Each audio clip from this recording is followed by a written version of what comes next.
শিক্ষিত বাবা টাকা নিয়ে ঝগড়ায় লিপ্ত হয়ে গেল, 24টা ঘন্টা চলে গেল, লাশ নিয়ে দাফনেরও চিন্তা নাই। ঝগড়া দুই ভাই, বাড্ডা থানায়, ভুলে গেছে এ খবর নাই। সারা রাত মোবাইলে আকাম দেখলে এই খবর লয় কখন। ঘরে ঘরে জেনা চলে সারা রাত, চোখের জেনা, হাতের জেনা, কানের জেনা, জবানের জেনা, অন্তরের জেনা, ফ্যাক্টরি, সিনেমা হল, মোবাইল। অঘোষিত এক মরণস্ত্রের নাম মোবাইল। মরণস্ত্র। কেমন মরণস্ত্র? কাঠ খায়, ধ্বংস করে দেয়। কাঠ, একটা পোকা আছে, ওই পোকাটা কাঠ খায় ভিতর থেকে, উপরে সদরঘাট, ভিতরে কিচ্ছু নেই। ঠিক মোবাইল মানুষের জীবনকে চুষে চুষে খাচ্ছে, টের পাওয়া যাচ্ছে না। কিডনি দুর্বল, খবর নাই। হার্ট দুর্বল, খবর নাই। বলবেন হাফিজ ভাই কই পাইলেন? কোন হুজুরগো কথার কোনো টেনশন নাই।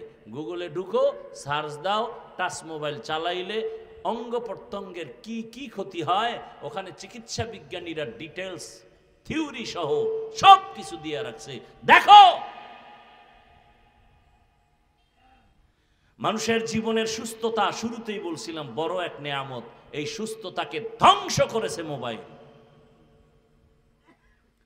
মানুষের জীবনের সুস্থ থাকার এক অমূল্য নেয়ামতের নাম রাতের ঘুম।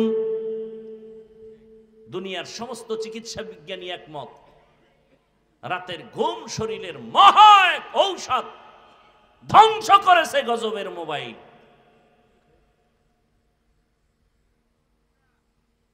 আল্লাহ হেদায়েত দান করুন।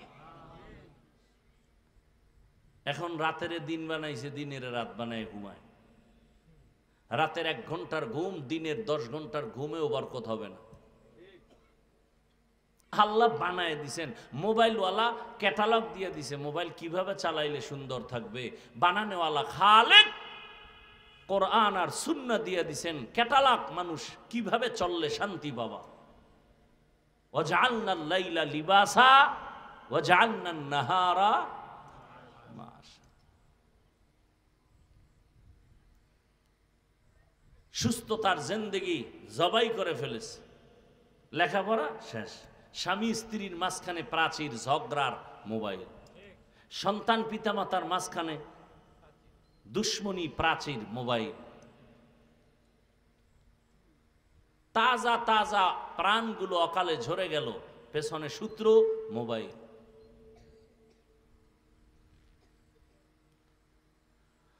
আল্লাহ মোবাইলের গুনাহ থেকে আমাদেরকে হেফাজত করেন। রহমতের নবী আমার মদিনাতুল মুনাওয়ারার পাশে যুদ্ধ হবে, খন্দকের যুদ্ধ। রাসূল নিজে গর্ত খনন করলেন, পরীক্ষা খননে কাজে লেগে গেলেন। সাহাবায়ে কেরাম রাসূলের সাথে কাজ করে, নবী নিজে কাজ করে, পাথরগুলো উঠায়। ওদিকে কঠিন রোদের তাপ, বালুকাময়, সহ্য করা যায় না। নবী নিজে কাজে নেমে গেলেন। কয়েকজন সাহাবা নবীর সামনে আসছেন, আসলে তারা মূলত সাহাবা না, অন্তরে নেফাকি ভরা। রহমতের নবীর সামনে এসে বলেন, ইয়া রাসূলুল্লাহ, একটু যদি অনুমতি দেন, রুখসত দেন, বাড়ি যাব, বা পাহারা দেওয়ার কেউ নেই, আমার বউ একা। আর একজনে কয়, আমার বাড়ি অসুস্থ, যেতে হবে। এভাবে অজুহাত পেশ করে। নবীর দিল রহম দিলওয়ালা, দয়ার নবী, মায়ার নবী, ছুটি দিবেন ভাব। এমন সময় জিবরাইলের আগমন। আল্লাহর আয়াত নিয়ে আসছেন, লাকাদ কানা লাকুম ফি রাসূলিল্লাহি উসওয়াতুন হাসানা। হে রাসূল, এদের অন্তর বড় নেফাকি ভরা, এরা মিথ্যা অজুহাত পেশ করতেছে।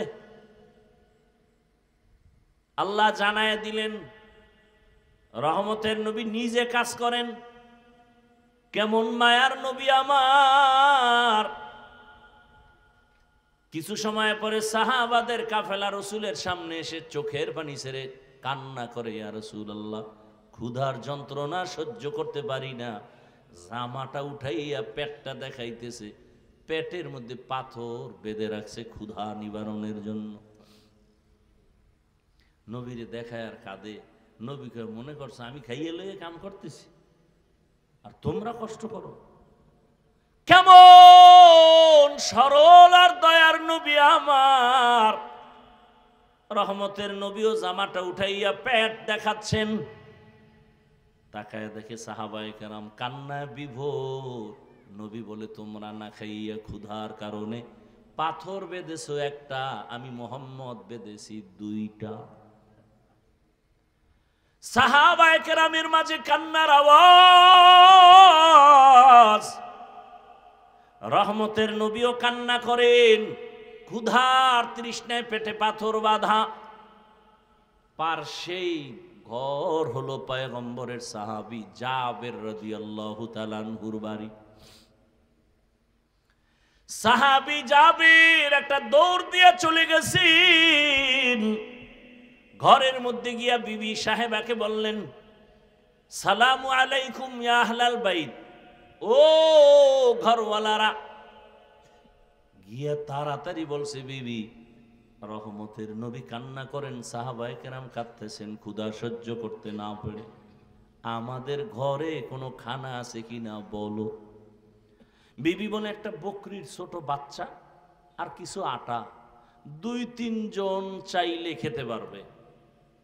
জাবের রাদিয়াল্লাহু আবার দৌড় গিয়া রহমতের নবীর কানের সাথে মুখ লাগায়া হালকা আওয়াজে বললেন, ইয়া রাসূলুল্লাহ, চুপে চুপে আপনার সাথে কথা, যদি আপনি মনে কিছু না নেন, জাবেরের ঘরে যাবেন, দাওয়াত দিতে চাই, 2-3 জনের খানা আছে, যদি একটু কবুল করেন 2-3 জন আপনারা ঘরে আসবেন। জাবের এই কথা কইয়া যখন সারছে, নবী একটা আওয়াজ দিয়ে, এই সাহাবায়ে কেরামের কাফেলা, জাবেরের বাড়ি আমগো সবার দাওয়াত। হাজারের উপরে সাহাবা। জাবের রাদিয়াল্লাহু আনহু বললেন মাত্র 2-3 জনের খানা। জাবেরের মাথা গরম হয়ে গেছে, আবার দৌড় গিয়া কয়, বিবি সর্বনাশ, নবী তো আওয়াজ দিয়া সবাইরে দাওয়াত দিছে। কেমন বিবি, ডানা কাটা ভরি না, আমগো তো এখন সব ডানা কাটা ভরি। কিরে যুবকেরা, ডানা কাটা পরি বিয়া করবে? ডানা কাটা পরি মানে এমন পরি তোর ঘরে আইসেই ডানা কাটবে, তোর বাবারটা, তোর মায়েরটা, এরপরে তোরটা। ডানা ডোনা কাইটা তোরে ফকিন্নি বানাইয়া রাস্তায় ফেলাইয়া অসম্পট। আইসেই বলবে তোর মায়ের ব্যবহার তো সুবিধা লাগে না, তুমি যে ওর গোলাম, তা কি করমু? কয় বাড়ি থাকা যাবে না, ঢাকার শহরে ফ্ল্যাট ভাড়া ল। ঠিক আছে, গাজীপুর শহরে গিয়ে ফ্ল্যাট ভাড়া। বাবার ডানাও ভালো না, মায়েরটাও ভালো না। এবার ফ্ল্যাট লইয়া তুমি একদিকে যাও, তোমার বিবি আর একদিকে যায়, কিছু টাকা পয়সা তোমারটা খাইয়া লইয়া কয়েকদিন পর কয় তোর ডানা দুইটাও ভালো না। এইবার তোমারে ফকির বানাইয়া এরপরে বিদায় হয়ে গেছে। আমি কি বানায় বানায় বলতেছি? এ আকাম কি আমাকে সোনার বাংলায় চলে না? জিন্দেগি মে বন্দেগি তু করনা হে, জিন্দেগি মে বন্দেগি তু করনা হে, জিন্দেগি বে বন্দেগি শর্মিন্দা হে, जिंदगी बे बंदगी शर्मिंदा है। दुनिया में हो दुनिया का तलबगार न हो,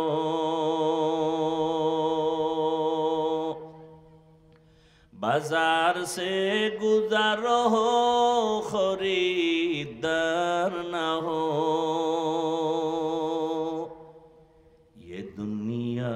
एक मिसले कागज फूल है, ये दुनिया एक मिसले कागज फूल है, जिंदगी में बंदगी तू करना है, जिंदगी बे बंदगी शर्मिंदा है, जिंदगी बे बंदगी शर्मिंदा है, जिंदगी में बंदगी कुन बंदगी, बंदगी बे जिंदगी शर्मिंदगी। জাবের গিয়া বলেন, ও বিবি, রহমতের নবী সবাইকে দাওয়াত দিছে, উপায় কি? বিবিও এমন আবেদা সালেহা, এমন আল্লাহর পেয়ারা বান্দি, স্বামীর পেরেশানিটা এক শব্দ দিয়া স্বামীকে পেরেশান মুক্ত করেছে। ডাক দিয়া কয়, স্বামী আমার, সবাইরে দাওয়াত তুমি দিছো না? রহমতের নবী। রহমতের নবী যেহেতু মোবারক জবান দিয়ে বলেছেন, বরকত ছাড়া কিছুই হবে না, টেনশন করিও না। এরম বিবি ভাবা সান খবর, ডানা কাটা হরিয়ানো। জাবের আবার এবার মনের পেরেশানি কমছে, আইসে রসুলের কাছে। নবী কয়, জাবের, টেনশন করো, যাও তোমার বিবিকে বলো বকরির বাচ্চা পাকাইয়া পাত্রে রাখবে, ঢাকনা দিয়া, রুটি বানায় ঢাকনা দিয়া রাখো, আমি রসুল এসে আমি ঢাকনা উঠাবো। নবীর সংবাদ আবার চলে গেলেন বাসায়, সংবাদ পৌঁছে দিয়েছেন, রান্না করে ঢাকনা দিয়া রাখছেন। রহমতের নবী সাহাবাদেরকে নিয়ে হাজির হয়ে গেলেন। রহমতের নবী বলেন, ওই তরকারি আর রুটির পাত্র নিয়ে আসো ঢাকনা সহ। রসুলের সামনে হাজির। নবী রুটি উঠায়, গোশত দেয়, লাইনে লাইনে সাহাবায়ে কেরাম নিতেছেন, পেট ভরে মজা করে খাইতেছেন। সব সাহাবায়ে কেরাম পেট ভরে গোশত আর রুটি খাইলেন। এরপরে রসুল বলে, জাবের, তোমার সন্তান বিবিদের নিয়ে যাও, যা আছে ভিতরে গিয়া খাওয়াইয়া দাও। জাবের বলে, আল্লাহর কসম, যেমন ভাবে নিছিলাম ওই পরিমাণ রুটি গোশত এখনো আছে। ইমামুল আউয়ালিন আল আখিরিন, বহরে সদকা রহমাতাল লিল আলামিন। দিল থাকতে হয়, মাথা গরম, মেহমান দেখলেই মাথা গরম, ঘরে আসে আর পরও খাওয়াইতে চায় না। রসুলের আদর্শের সাহাবা এরা নাই, তারপর মেহমান পাইলে অনেক খুশি, কারণ মেহমান আসা মানি বরকত, রিজিকের দরজা খুলে যায়। নিজে না খাইয়া অন্যের জন্য পাগল পারা হয়ে আছেন তারা, এরপরেও তারা আল্লাহর মোহাব্বত থেকে এক চুল পরিমাণ পিছনে ফিরে যান না। ও আল্লাহর বান্দারা, ও পর্দার আড়ালের মা বোনেরা, ও যুবক, আল্লাহ কোরআনে বলেন, খবরদার, ওয়া আম্মাস সাইলা ফালা তানহার, তোমার কাছে যদি কেউ চায়, সাইলকে ধমক দিও না, সাবধান। সাইলের কয়, এই সাইল, চাইস না, ভিক্ষা করিস না, ভালো না। আবার টাকাওয়ালারে কয়, ভিক্ষু খাইয়া যদি হাত বিছাই, ফিরাইয়া দিস না, ফিরাইয়া দাও, ভালো না। ধমক দিও না, দিও, গরিব খাইয়া খুশি হবে, আর সে আজিমে ওর আহ শব্দ চলে যাবে। ভাইরা আমার, হায়াতুল হায়ওয়ানের ভেতরে একটা ঘটনা আছে, বলার আমার সময় নাই। অহংকারী টাকা পয়সা দান করে না, বাড়ির দরজায় ভিক্ষুক আইসা কয়, আল্লাহ কারীম, আমারে ভিক্ষা দাও। স্ত্রী কয়, ভিক্ষা দেওয়া দরকার, আমার আব্বারে ভিক্ষুকেরে ফিরাইয়া দিতে দেখি নাই। স্বামী কয়, খবরদার, এখন আসলো কেন, ওর কান ফাটায় দিব, এখন কিছুই দেওয়া যাবে না। আমি পারুম না। স্বামী গিয়ে দিছে গালি, বেয়াদব, যখন তখন দরজা আসছো, লজ্জা নাই, শরম নাই, বেহায়া বেলাজা। ভিক্ষুক কষ্ট পাইয়া যাইতে আছে, আর আসমানে তাকায়, মালিক সব তোমার হাতে ছাইরা দিলাম। আরে ভিক্ষা দিবে না বললেই তো, গালি দিল কেন? সাথে সাথে গজব শুরু। স্বামী আর স্ত্রীর মাঝে এক ঝগড়া, ঝগড়ার এক পর্যায়ে গিয়া স্বামী বলে তোরে 3 তালাক। স্ত্রী আল্লাহর পেয়ারা বান্দি, ভালো বাবার মেয়ে সন্তান, তালাক পাইয়া চলে গেল বাবার বাড়ি। বাবার বাড়ি যাওয়ার 1 বছর পর আল্লাহর কাছে কান্না করেছেন, হে মালিক, তোমার এক পেয়ারা বান্দা আমাকে স্বামী বানায় দাও। 1 বছর পরে অন্যত্র বিবাহ হয়েছে, ওই সংসার চলতেছে, স্বামীও নামাজি, স্ত্রীও নামাজি।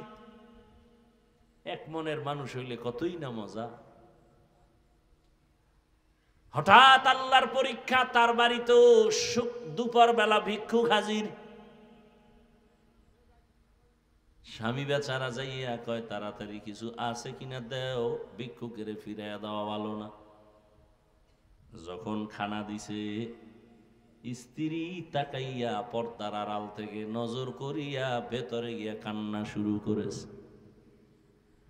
স্বামী ডাক দিয়া কয়, বিবি কেন কাঁদো? বলে আল্লাহর কুদরত দেখে কাঁদি। বলে কি কুদরত? বলে যে এই ভিক্ষুক আমার ঘরে খানা দিছো, হালকা চেহারাটা চোখে পড়েছে, মনে হলো এই লোকটা কোনো একদিন আমার আগের স্বামীর বাড়ি ভিক্ষুকের জন্য ভিক্ষা চাইতে গেছিল। আমার আগের স্বামীর চেহারার মতো দেখা যায়। আজকে তুমি তারে খানা দিছো ভিক্ষুকের চেয়ারে বসায়া। ওর বাড়ি থাকতে এক ভিক্ষুক গেছিল, খানা দেয় না এই লোকটা। কেমন যেন আমার একটা সন্দেহ লাগে। স্বামী কয়, শুনো, সত্যি তুমি ধরতে পেরেছো তোমার আগের স্বামীর চেহারা? তোমার বাড়ি ভিক্ষুক গেছিল নি? বলে হ্যাঁ। আচরণটা কেমন হয়েছিল? বলে আমার স্বামী আমারও তালাক দিছে, তোমার ওই ভিক্ষুকেরও গালি দিছে। এবার ডাক দিয়ে কয়, ওই দিনে তোমার স্বামী যারে ধমক দিছে, ওই দিনের ভিক্ষুক ছিলাম, আজকের স্বামী আমি, তোমার এই স্বামী সেই দিনের ভিক্ষুক। আমি ওই দিনের ভিক্ষুক, আজ তোমার স্বামী। আল্লাহ পাকের নিয়ামতের শুকর আদায় না করলে আল্লাহ কোরআনে ওয়াদা করেছেন, ওয়ালা ইন কাফারতুম ইন্না আযাবি লাশাদীদ। নিয়ামত সিনাইয়া নিছেন, চাইছিলাম ভিক্ষা কিছু চাল ডাল, এখন ওই বেঈমানি করার কারণে আল্লাহ পাক এমন হাদিয়া দিছে, চাল ওয়ালা সহ দিয়ে দিছে আল্লাহ আমারে। শুধু চাল ডাল দেন না, ওই ঘরের মালিক তোমার মতো নেককারিনী ব্যক্তিটাকেও আল্লাহ আমাকে ব্যবস্থা করে দিয়েছে। আল্লাহর নিয়ামতের শুকর আদায় করো এবং হালাল পন্থায় উপার্জন করো, ব্যয় করো, বরকত আর বরকত। মুত্তাকিনদের 3 নাম্বার গুণ, আল্লাহর দেয়া সম্পদ আল্লাহর পথে ব্যয় করবে, যাকাত দিবে ঠিক মতো, নফল দান সদকা করবে। যত বেশি করবে তত সম্পদ বাড়বে। একজন সাহাবী নবীর এসে কয়, ইয়া রাসূলুল্লাহ, আমি একটু গরিব তো, একটু দোয়া যদি করতেন আমার সম্পদ বাড়ো। নবী কয়, না না না না, এই দোয়া করা যাবে না, যাও, করলে ঝামেলায় পড়বা। গেছি গা। নবী কইছে, কয়েকদিন পর আবার আইছে, ইয়া রাসূলুল্লাহ আবার একটু দোয়া করে। নবী, না না না না, দোয়া করলে তুমি বিপদে পড়বা। শুনে না, কিছুদিন পর আবার, ইয়া রাসূলুল্লাহ একটু দোয়া করেন, আমি যেন ধনী হয়ে যাই। নবীর দোয়া তো কবুল। নবী দোয়া করে দিছেন, সম্পদ বাড়তেছে বাড়তেছে বাড়তেছে, এমন বাড়তেছে এখন যে তাকবীরুল্লাহ ছুটে না, হ্যাঁ জামাতেই আয় না। কিছুদিন পর নামাজ পরে একা একা। বড় কঠিন হালাত। এজন্য আমাদের আকাবিরিন যারা উলামায়ে আহলে হকরা বলতেন, কার সম্পদ রহমত আর কার সম্পদটা গজব বুঝবা কেমনে? যার সম্পদ হালাল ভাবে আসবে, দান সদকা করলে ভালো লাগবে, অন্তরে বাধা না, সবাই দান করবে। মনে করিও তোমার সম্পদ রহমত, তোমার সম্পদ তোমাকে ইবাদতে বাধা দেয় না, তোমার সম্পদ নামাজ নষ্ট করে না, তোমার সম্পদ তোমার জিকির নষ্ট করে না, তেলাওয়াত নষ্ট করে না, এটা তোমার জন্য রহমত। আর যদি সম্পদের কারণে নামাজ ঠিক নাই, রোজা ঠিক নাই, তেলাওয়াত ঠিক নাই, এ সম্পদ তোমার জন্য গজব।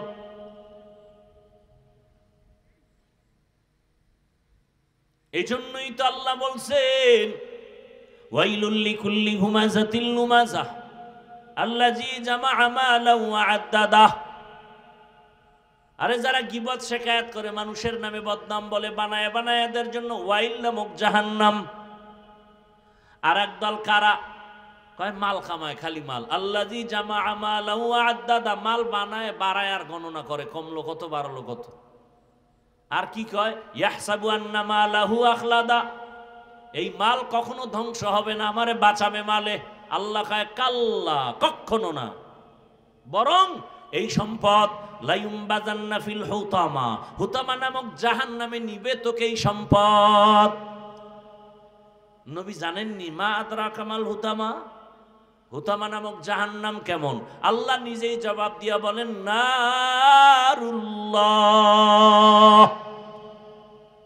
আমি আল্লাহর আগুন। অর্থাৎ আমি আল্লাহ যত বড়, আমার আগুনের তাপমাত্রাও তত বড়। সহ্য করা যাবে না রে বাবা।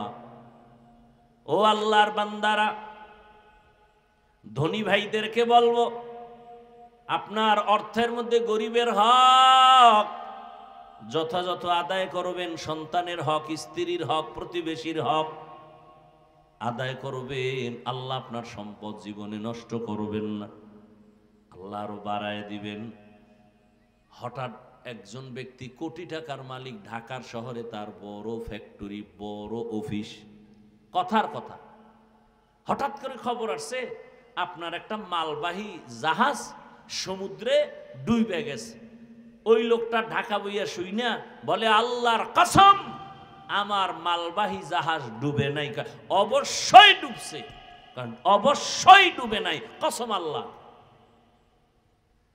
কথা এবার চোখে দেখো, যাও খবর টবর নিয়ে দেখে অন্য জাহাজ ডুবছে, এইটা ডুবে নাই। এখনকার ভাই তুমি না দেখে কসম খাইলে কেমনে? রসুলের তাবিজ লাগাননি আছে আমার ভিতরে। রসুলের তাবিজ কি? যারা জাকাত দিবে ঠিক মতো তাদের মাল আল্লাহ ফেরেশতা দিয়া হেফাজত করবেন।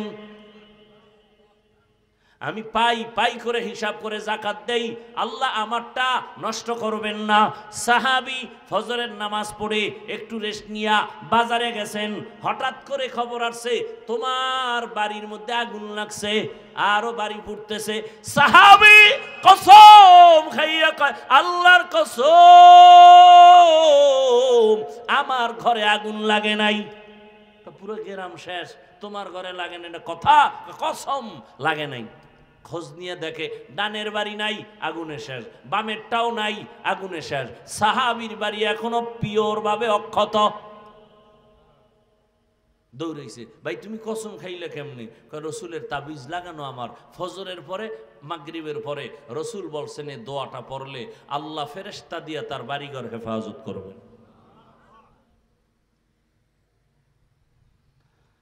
হা, বড় কঠিন। মানা সহজ, বুঝারও চেষ্টা করি না, মানারও নিয়ত করি না। ও আমার যুবক বাবারা, বৃদ্ধ বাবাজিরা, পর্দার আড়ালের মা বোনেরা, অনেক কথা বলে ফেলেছি, নেওয়ার মতো অনেক শিক্ষণীয় কথা আছে। গরিবের সাথে খারাপ আচরণের দ্বারা কি হয়?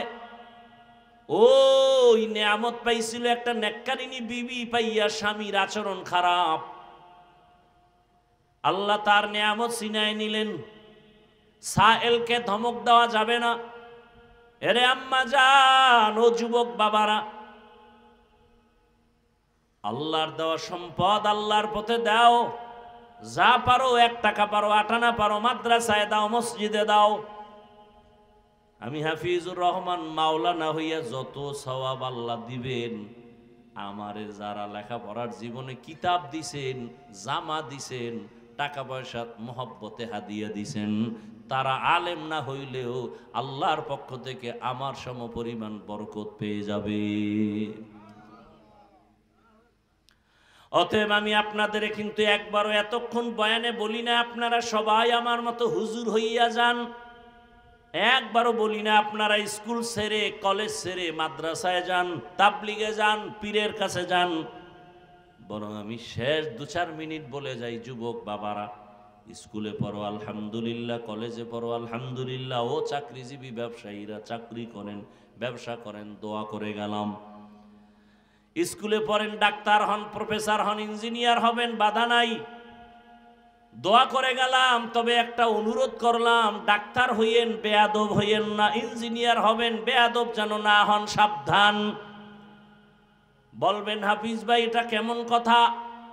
ডাক্তার হব, ইঞ্জিনিয়ার হব, বেয়াদব হব না। কথার ব্যাখ্যা হলো 3 জায়গায় বেয়াদবি করবা না, করলেই মরার আগে জীবন পঙ্গু। 1 নাম্বার জায়গা পিতামাতা, মা বাবার সাথে বেয়াদবি করলে জীবন ধ্বংস, কোনো সন্দেহ নাই। 2 নাম্বার জায়গা শিক্ষক। আমি হাফিজুর রহমানের মা বাবায় দোয়া করছেন, আল্লাহ সম্মান দিছেন, কিন্তু আমি যে বয়ান করি আমার মা বাবায় বসাই আমারে বয়ান শিখায় নাই, আমাকে বয়ান শিখাইছেন আমার শিক্ষক, আমার উস্তাদরা। কথা ঠিক না? অতএব শিক্ষকের অবদান অনেক বেশি। আর 3 নাম্বার জায়গা ওলামায়ে কেরাম, মুরব্বী, এদের দোয়া আর নেক নজরের দ্বারা আল্লাহ পাক কথার মধ্যে আকর্ষণ বাড়ায় দিছেন। কারণ আল্লাহর ওলি যারা, আল্লাহর পেয়ারা বান্দা মুত্তাকি যারা, তাদের নজরে পাওয়ার আছে, কথায় পাওয়ার আছে। এজন্য যারা আলেম ওলামার সাথে বেয়াদবি করে, এরা মরার আগেই ধ্বংসের পথে চলে যায়, চরিত্রের আর ভালাই হয় না। ও যুবক বাবা, এবার চিন্তা করে এটা কেমন করে সম্ভব? ডানে বামে একটু চোখ বুলাইয়া দেখো, তোমার মতো কত যুবক স্কুলে পড়ে, কলেজে পড়ে, 5 বেলার নামাজও পড়ে, সত্য কথা সাক্ষী দেওয়া আছে না নাই? আর কোনো ওয়াজের দরকার নাই। নিজের বিবেকরে জিজ্ঞাসা করো, তোমার কপালে কার অভিশাপ লাগছে, তুমি কেন পারো না? কোনো ওয়াজের দরকার নাই, শুধু এই 1 মিনিটের ওয়াজটা কাজে লাগাও। তোমার মতো যুবক RAB, army, police, BDR, general লাইনের মানুষ রাস্তায় গাড়ি চালায়, নামাজ পড়ে, জমিনে কৃষিকাজ করে, নামাজ পড়ে। তোমার মতো জেনারেল লাইনের বান্দা কলেজে পড়ে, পাগড়ি মাথায়, ঢাকা কলেজে গিয়া দেখো, বড় দাড়ি, বড় জামা পরে কলেজে ক্লাস করে। বলো তুমি কেন পারো না? তোমার মতো যুবক জেনারেল লাইনের শ্রমিকের কাজ করে, নামাজ ছাড়ে না। বলো তুমি কেন পারো না? তোমার মতো যুবক জেনারেল লাইনে থাকিয়া জীবনে মাদ্রাসায় যায় নাই, আলিফ বাতাও পড়ে নাই, এমন যুবক সন্তান দাড়িওয়ালা, নামাজি, ব্যবসা করে, চাকরি করে, ওসি, ডিসিএসপি, এমপি, মন্ত্রী নাই। তোমার কপালে কার পর দোয়া লাগছে বলো?